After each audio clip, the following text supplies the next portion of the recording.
Welcome to the Sports Card Lessons Podcast. I'm your host, Big Ken. Whether you're watching on YouTube or listening on a streaming service, please like, subscribe, and hit that notification bell. You'll be notified whenever I drop any new content. Welcome. Thanks for being here. First of all, shout out to Brad from Outlaws Sports Cards. Great episode last week. And if you missed it, go back and give it a listen. You won't be disappointed.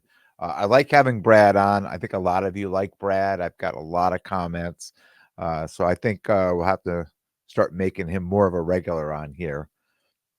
Uh, Apologize for releasing this one late. I was completely exhausted from the weekend. If I was grading shows and I was including a grade for the travel, on the travel alone, this show would be a negative. Terrible, terrible traffic trying to get home from this show 2 days. First day going out Saturday morning, it downpoured rain all the way there. The only pleasant drive I had this whole weekend would have probably been Sunday morning heading back. But trying to get out, it takes me an hour and a half, hour and 40 minutes to get there from my house. And then coming home, it takes over 3 hours because the traffic is so bad. The Hofstra Show, aka Long Island National. When I jumped back into the hobby, I was strictly wax and online stuff. I didn't go to any shows. My first show attending during the pandemic, or at the part of the pandemic when they allowed us to start going to shows again, was the Hofstra Show. And I've talked about this before. And compared to then,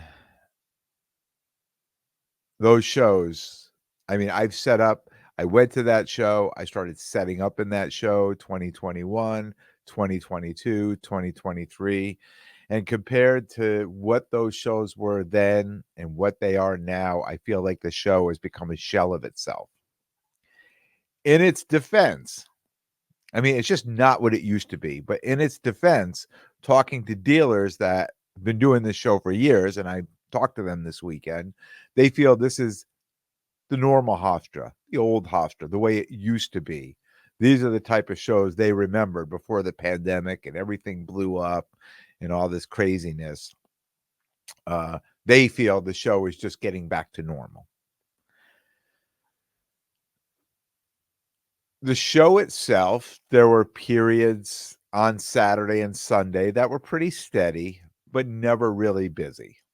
I mean, it never got to a point where, for 2 or 3 years there that the aisles would be packed. You wouldn't be able to see. I somewhere I have videos on my phone taking videos at there, just being amazed at how many people they let into that room. And they usually have a lot of signing guests. You have to remember with the guests, you've got people showing up. A percentage of those people are not really shopping. They're just coming to get things autographed. Um, So what I mean, I don't even know how you would figure out what that percentage is, but I know even those lines for the signings were not what they used to be. And I really don't know. I mean, I know Lawrence Taylor was there, somebody I knew, recognized, and I where I was set up was right near the signing. So I see the people coming in and out. But a lot of those names were older baseball players, things like that. People, I mean, I recognized the name, but really didn't know the player or couldn't tell you anything about the player. And normally at these shows, you'd see a ton of people walking around with memorabilia that they're going to get signed: bats, helmets, jerseys, all kinds of stuff, poster boards. It's incredible what you usually see people walking around the shows with. Not so much of that there this weekend as well. So it was definitely a slower show. I was there, and I think I talked about this. I was there back in December. It wasn't The show was probably similar to this. I just don't think it was that busy. Um, the people that were there, they were buying. I mean, there was things being sold there. There's always those people that are trying to, lowball and get really low percentages. I give them an A for effort, but it does become exhausting. A lot of what I do now is I try to memorize all the sales uh, recent comps on cars that I'm selling and kind of what I'm willing to sell. I make little notes too, what I'm willing to go at, what the percentages are. So it's easy for me to just be yes, no, yes, no. This is where I'm at. I can't go below this, that type of thing. And I kind of try to tell people where I'm at and I don't do it to be a jerk. I just do it because I'm talking to people all day long about the same exact card. Sometimes I tell people if I would have accepted that card would have been sold at 10 o'clock this morning. It would have never made it till 1 o'clock in the afternoon because everybody would offer me that. Everybody would buy it at that price. Uh, you know, I call this my hobby dead zone, right? But I still did pretty well at the show. I'm kind of stuck in this limbo. The things I'm buying, I'm buying from people at the table, I'm out buying, but a lot of that stuff I'm not flipping immediately. I mean, I could, but I think the play here is to hold it, a little bit longer. Mid-June is the play for me, and I've talked about this and I just being patient. Last year, being patient really paid off. This year, strong hands, be patient. Stuff I'm buying, I'm just sticking into my Zion case, just holding on to it. So, a lot of what I'm selling out of my case, I'm not really replenishing in. Um, this weekend, in my case, I had some graded baseball. Graded football. Now, the graded football that I had there was stuff that came back from PSA that didn't gem. Most of them were all like PSA 9s. And I was okay moving. I needed to put something in my case. I'm okay moving those. And moving those are going to pay my grading bills, right? So I can take all the 10s and put them aside, sell off the 9s, pay the grading bills type of thing. And I know there's a value in 9s. I just did an episode a few weeks ago that some of those 9s I would have been better off cracking out and putting out, but that's not me. That's not what I'm doing. Uh, on the majority of these, if some that come and I think this could be, or this maybe I missed something on here, yeah, I'll do it. And I've talked about it, but for some of these cards, it's not one time grading. If it comes back a 9, it comes back a 9. That's I'm okay just selling the card. I took a shot with the card didn't cost me a lot, didn't cost a lot to grade. I'm happy to put it back out there, and whatever the comp is, just sell it off. And it again, I mean, I have to sell something, right? It helps me pay for my grading bill. I had some Caitlin Clark's. I still had some of her cards that I put in there, and I also had a handful of higher end cards that are strictly, these are collector cards. People aren't going to come buy some of these cards and flip them. They're expensive cards. They're not flipping cards. That if they bought the card, it would really be for a collection. So these are the when I'm set up at these shows, I'm hoping I'm going to get a collector to come and say, this is the card I've been looking for, right, and buy. I had some hockey cards in there, and I had my singles boxes: baseball, football, hockey. What sold well this weekend? Well, Caitlin Clark sold really well still. I was surprised that she's still a hot seller after the draft. I would think people are be like, okay, we'll settle down now, and we know, is this going to be like the Wemby effect, right? Is the Prism cards going to come out, and then everything before that is going to tank? But people are still buying it, excited to buy her cards, so I was happy to sell them. The football was still a pretty big seller this weekend. I couldn't base my show success strictly on my dollar amount, because 95% of what I'm selling is low end right now. It doesn't I'm not going to certainly get rich or make a fortune, right, selling low end PSA 9 slabs. So the success can't be based strictly on a dollar amount, right? It has to be based on the overall. Am I moving product? I'm happy to move product. I'm happy to move these cards. When I'm putting these cards in my case, I'm pricing them aggressively, right? Because I want to, and I know I've got a whole room full of competition I'm not giving the cards away. I'm still going to make money on it, but I'm pricing them aggressive, and I'm really not holding out for, you know, 100% comps on anything. I'm very aggressive to move some cards. So when I'm selling them, I'm pretty excited about it, right?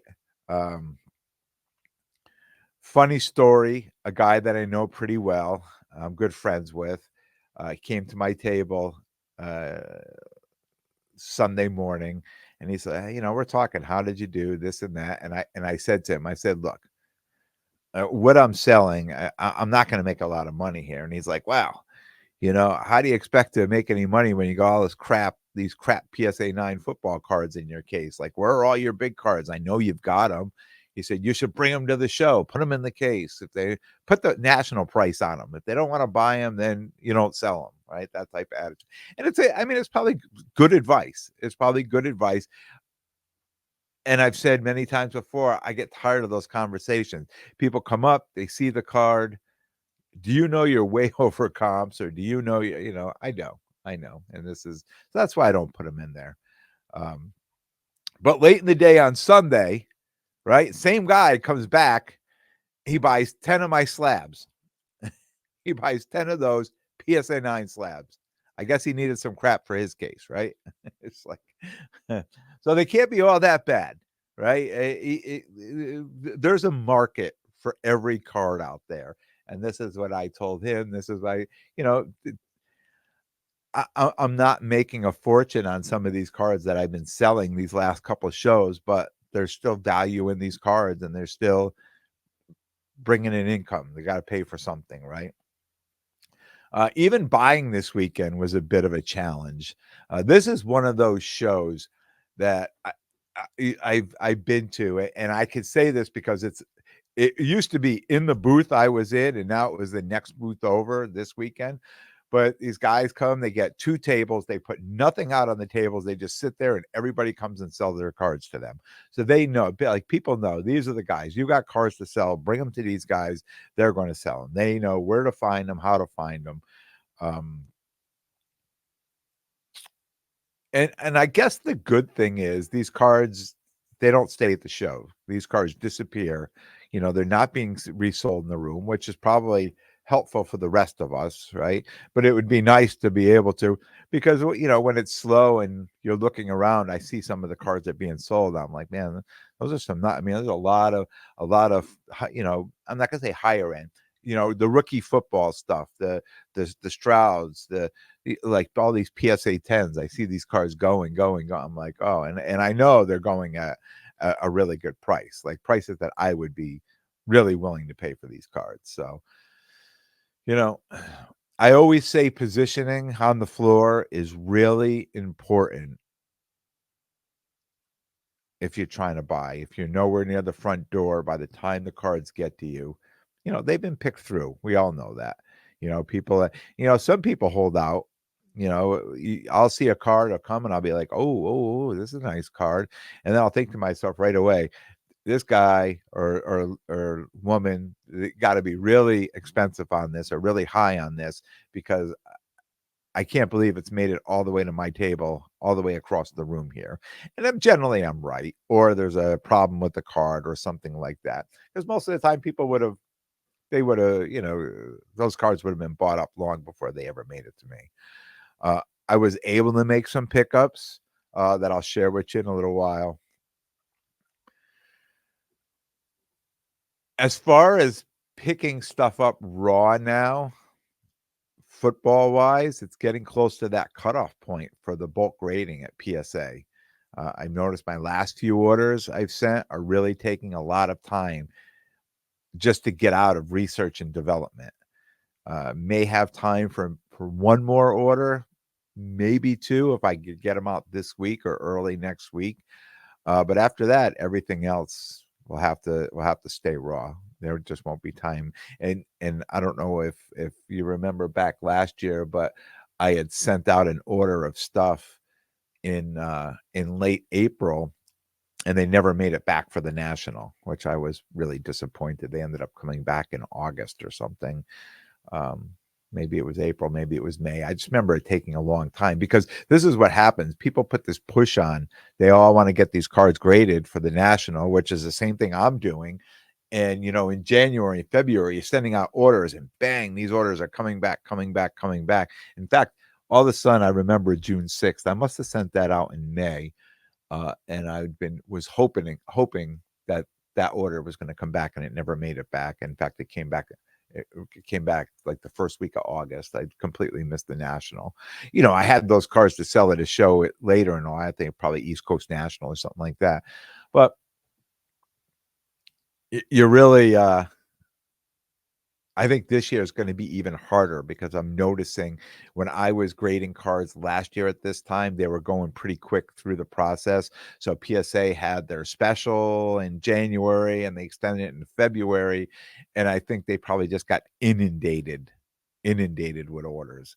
And that's what's really slowing things up again. And last year at this time in April and May, they were having show specials, and there's really, I think they've cut off the specials right now. So we'll see what happens. And you know what? It's bulk too, right? So if you're doing it yourself like me, it's like 20 cards. You got to come up with 20 cards, and it's usually the last 3 or 4 cards that you're like cards I would have never sold, but I'm like, oh, I just got to put these in and complete this order so I can ship this order out. And they always come back with the worst grades. Like, oh, what a waste of money. I knew that was going to happen. But moving forward right now, for me, the scary thing is, I have a number of shows coming up and I'm starting to run low on inventory. I've socked some graded baseball away. I kept it here that I figured I'm going to break out for the Fenway show, but I still have 2 shows before that. So I'm setting up this Sunday, my monthly local show, New Britain. Hopefully I can do some buying there and starting to fill up my cases a little more to get me through to June. This is where having basketball and baseball in your cases really helps. And I don't know enough about, and I'm not confident enough to be able to be buying and flipping basketball and baseball. Baseball, I talk about baseball because I've had this baseball. I ripped all these boxes for 4 years, starting in 2020. And now I'm at a point where it's just time to move these cards, because if I don't move them now, they're just going to sit here in the office. So I'm getting rid of those. But, the basketball, I really don't do much with the and it's during the playoffs now. And I know I could see this weekend people are really hot on certain players and people coming up, do you have this? Do you have that? Are you doing basketball? So people are really excited right now. I just wish I was more into that lane right now. The only time of year I really wish I was really into that lane. So as far as pickups, funny story, later in the day on Sunday, and a lot of people were starting to pack up early. And I was thinking, do I pack up? Do I hang out? I noticed this guy standing there by my table, but he really wasn't looking at anything. He was just kind of standing there. And I said, you all set? And he said, yeah, I'm just waiting for this guy. So I didn't know if he meant he was waiting for the guy that I was set up next to on my table, or he was waiting for the guy he was talking with. But okay, So they were working on some card things, and then that guy walked away. So this guy walked up and he opened his case up, and the guy next to me, the dealer next to me, started going through. So there was nothing going on. I was just looking over his shoulder, looking at some of the cards that were coming through, and I could hear them negotiating. And the guy next to me, he was pretty tight on, he was really, he wanted to be, if he was buying from people, he wanted to be at like 78% or 70%. Like, he was very strict of his percentages. And I saw this really nice Puka Nacua disco card come out. And I thought to myself, wow, it's a nice card. And there was a number of other cards. There was some Anthony Richardson. There was like a Puka Nacua silver. And there was a bunch of baseball. Like, I had a lot of cards in there, and some higher end Stroud and Richardson as well, ungraded, all raw. So I hear them negotiating. He said what he would give the guy for the puka, and the guy's like, "No, I'm going to keep it." And he put it back in his box. And then I kind of looked it up, and I realized he was really lowballing him on that. So I thought, when he's done with this guy, I'm going to grab the guy and pull him over because I'd pay a little stronger for that card if it looked, you know. I know the centering looked good because I could see the centering. So these guys were working, and they got within $5 of a deal of a a number of cards. And this guy said this guy said that, and the guy with the cards, he says to the dealer, he says, "You're gonna lose the deal over $5?" He goes, "I can't go any higher." And he's like, "Okay." He picked the cards up and he just walked away. So I said to the dealer, I'm like, "You guys lost that deal? You didn't make that deal?" And he's like, "It's like, no." He's like, "The guy lost the deal for $5."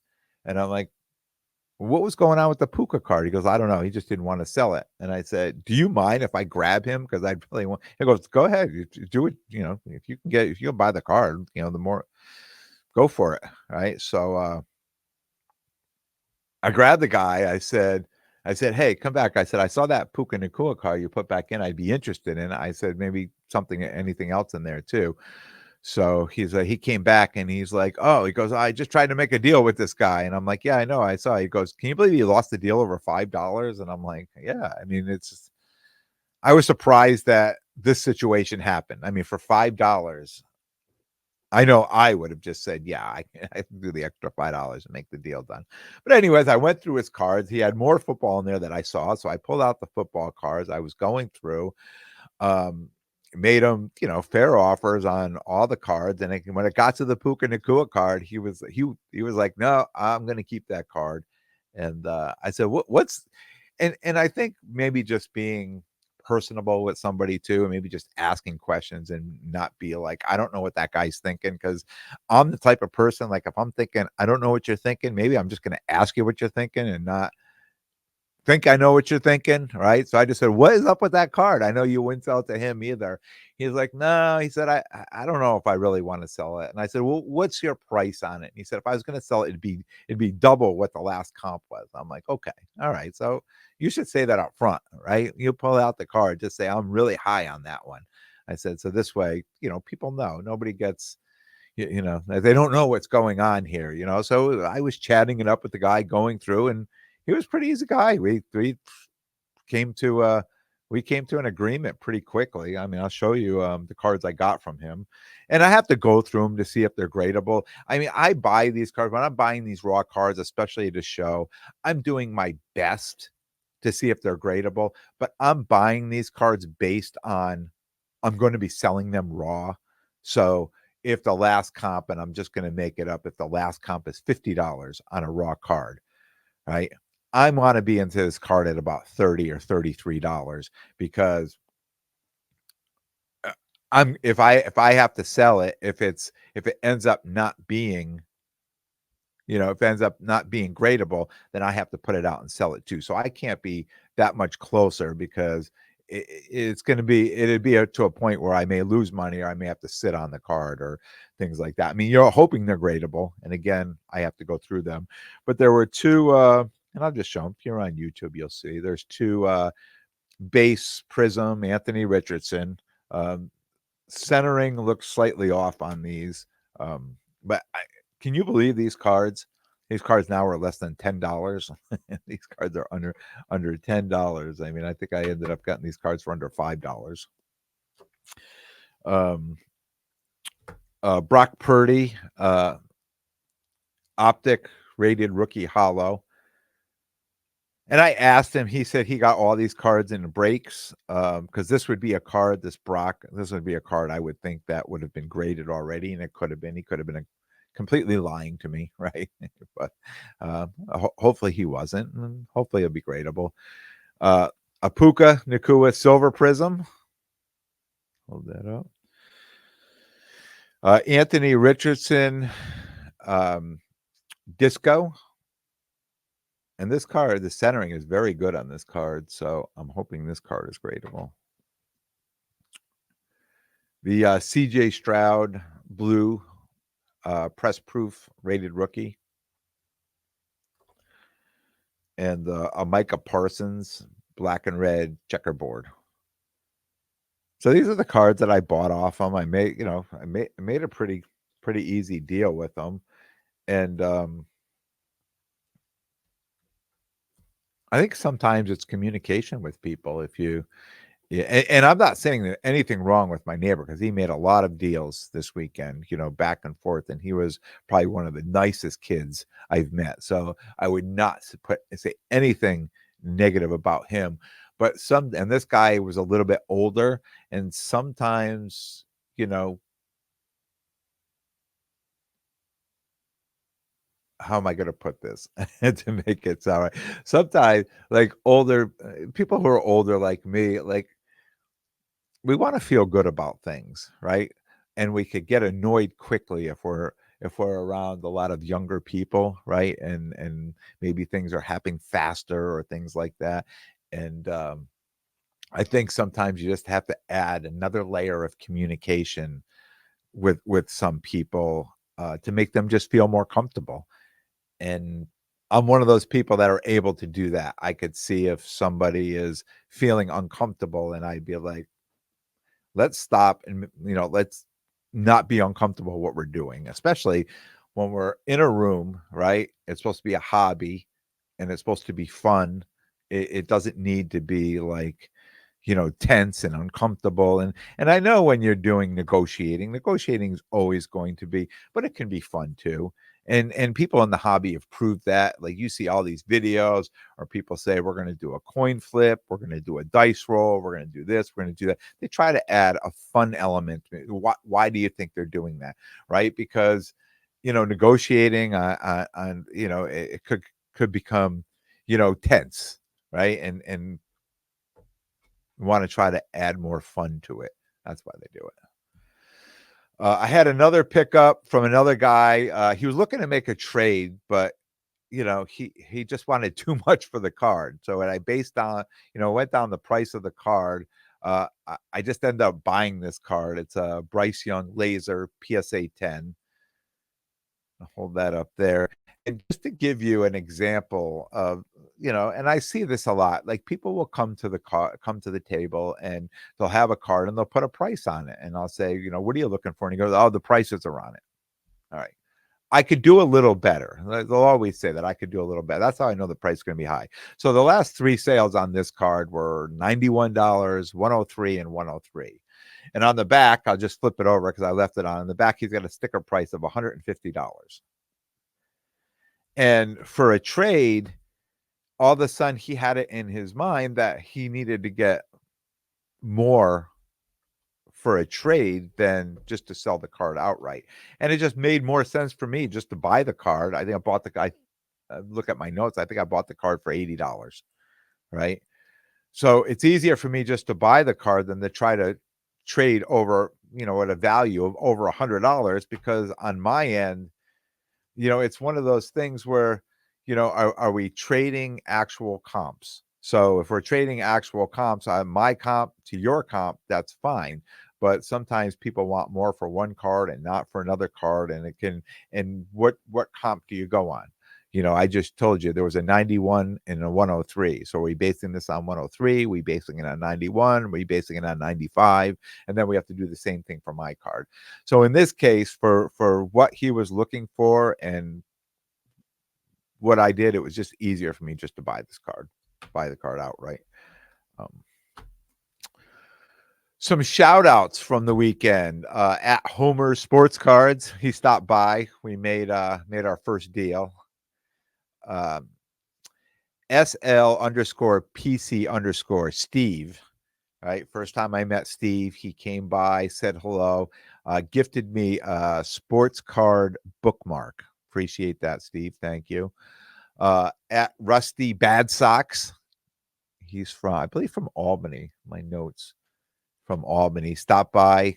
He was down from Albany. Stopped by to say hello. My man Harvey at Mookie Hobby Cards. I haven't seen him in a while. He was at the show. Came by and said hello. Mike at Sports Card The Hobby. I met Mike at the Westchester show. Just Mike just had started setting up, and if you remember, I wore his shirt on a previous episode. I talked about him. He came back, came down to see me, say hello, chatted it up with him. And huge shout out to Autograph Rookie Cards, who is set up at a show, I think was in Cleveland, but I'm not sure. I just know it wasn't around here. And he was set up next to a guy who was selling a bunch of high-end Trinity Rodman cards. And he heard the guy say to somebody else, I got to pull all these Rodman cards and nobody's going to buy these things. I'm pulling them out of my case. So he said, I know a guy. I know a guy who PC's Rodman, and he might be interested. So he connected me with him. We got some pictures. He sent some pictures. I didn't make a deal with the guy, but I appreciate him thinking about me, and seeing that and getting me connected with this person. Who knows? This could lead to something else further down the line. But any of you out there, if you see any, Trinity Rodman cards I might be interested in, or even Sophia Smith cards, I am starting to PC her a little bit too. Definitely send me some pictures, some information, connect me with people. Always happy. And I say always, the best part of these shows is you, the listeners, coming, introducing yourself, coming to say hello, coming to see me. And if you've come to the show, I stop what I'm doing, you get 100% of my attention. I always appreciate listeners stopping by and seeing me at these shows. That's all. What happened here? That's all I have for the shout outs. So just to recap, I mean, overall, the Hofstra, it was a decent show. It wasn't, it's not like it once was for me. And on top of that, the guy I buy the table from, he's been raising the rates to a point where I don't know if it makes sense for me to set up there anymore. 2 days driving back and forth, these New York, these New Jersey shows, 2 and 3 day shows. The traffic is really what kills me. Just driving in this traffic back and forth, traveling in and out of New York and Long Island. So I'm definitely going to reevaluate doing some of these shows that I'll probably end up driving and walking the shows versus setting up, just to limit my exhaustion from the weekend. This week I am tied up with my day job this week, so there will be no Thursday episode.